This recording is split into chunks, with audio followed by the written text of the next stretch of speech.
Difficult and ongoing problem for some people. Joining us live to discuss the most common types of those headaches is Dr. Joseph Casaly, headache specialist for the Hartford Healthcare Headache Center in Mystic. Good afternoon, doctor. Welcome. Good afternoon. So what are the most common causes of recurrent headaches? Well, when patients have headaches that are disabling, where they have some degree of moderate or severe pain, often associated with nausea, light sensitivity, and sound sensitivity. Most commonly, that is migraine headaches. All right. So why do some people suffer from these so bad? It's a very complicated neurological phenomenon, but I think one way to kind of easily boil it down is that people with migraine have overly excitable brains. And when I say that, I mean that the nerve cells in their brain, especially in the pain centers of the brain, are more easily turned on than pain centers in someone else's brain. And that tendency is usually hereditary. A lot of patients with migraine have family members with migraine also. So they're born with this tendency, and unfortunately it can be a recurrent problem for much of their lives. Yeah, I've seen friends and family go through it. So when is it time to see a doctor, and what should patients expect? I think if an individual has headaches that cause some incapacity to them, if they are missing work because of headaches, if they are missing family activities, missing school because of headaches, it's really time to get some attention to them.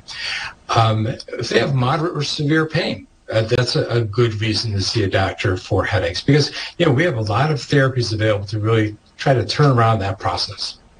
All right, and speaking of, how do practitioners in the Hartford Healthcare Headache Center treat migraines? Well, one of the points of emphasis that we have for migraine treatment is trying to prevent the attacks. It's nice to stop an attack when it occurs, and we will give therapy to a person to stop the individual attacks, but we'd like to prevent them before they come out. And there are non-medicinal techniques that we frequently use to do that, and really state-of-the-art medicinal therapies to try to prevent the headaches. And then again, for those breakthrough headaches, we have a number of different medicinal and non-medicinal therapies we can implement to try to stop the headache on that day that it occurs. And doctor, in recent years, have some good new drugs or treatments come out to help with migraines? Oh, absolutely.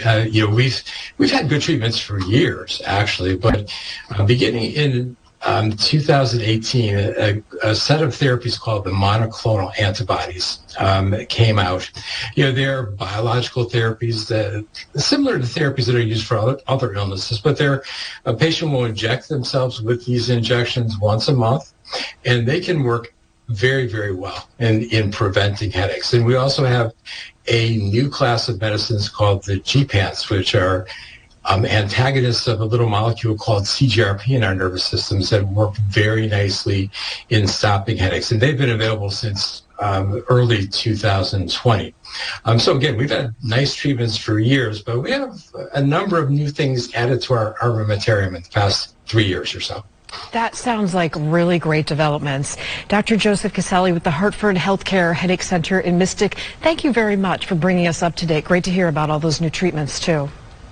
Oh, you're welcome. Thank you.